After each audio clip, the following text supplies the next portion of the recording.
So this kind of weather we're having lately, we had 2 years of a tremendous amount of snow back to back. And then we have a couple years of very little snow back to back. And then this year, we had very little snow up until about a week or two ago, when we got all our snow, seems like for the whole winter, on one day, on one weekend, like for 3 days. And now it's warmed up, which is awesome. I don't know if it's gonna hold, because it's end of February and we don't usually have warm weather up here this time of year, but we got it now. So a lot of this snow that piled up is melting back. So in a little bit, you can see a good bit of it's out over my driveway. In a little bit, I'm gonna take my plow and just push some of it back up in there.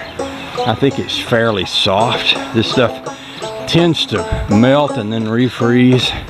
But I think right now, because it's been quite warm, it's melted enough so that I can sort of push it back.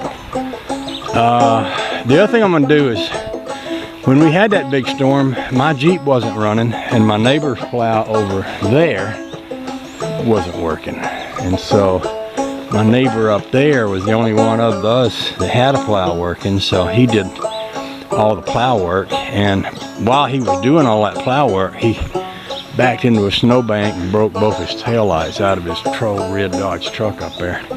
So I went online and ordered him up some new ones, and these are really handy dandy little units. I opened one up and took a look at it, and all the lights are built into this sucker. You can see them in there.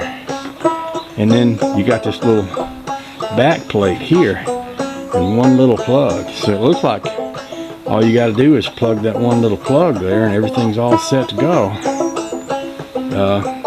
Which is about as handy as it gets. So I'm going to walk up there and grab his truck, back it back down here, and sling the end of it in around close to the back of the garage here. I could stand to do a goodly bit of cleaning up. I've been indoors a lot because of first the snowstorm and then this cold I've been having, so might be a good weekend to start to get things in order. I'm making a note to myself next year to put this Volkswagen in there where the boat is and leave the boat outside with a tarp over it, because I have thought about working on the rat rod a goodly bit, but every time I do, first thing I have to think about is where I'm going to put the Volkswagen and whether or not it's going to snow so I can get it back in there. So anyway, I'm just saying that as a side note. Let me go get that truck. We'll do some light fixing on it.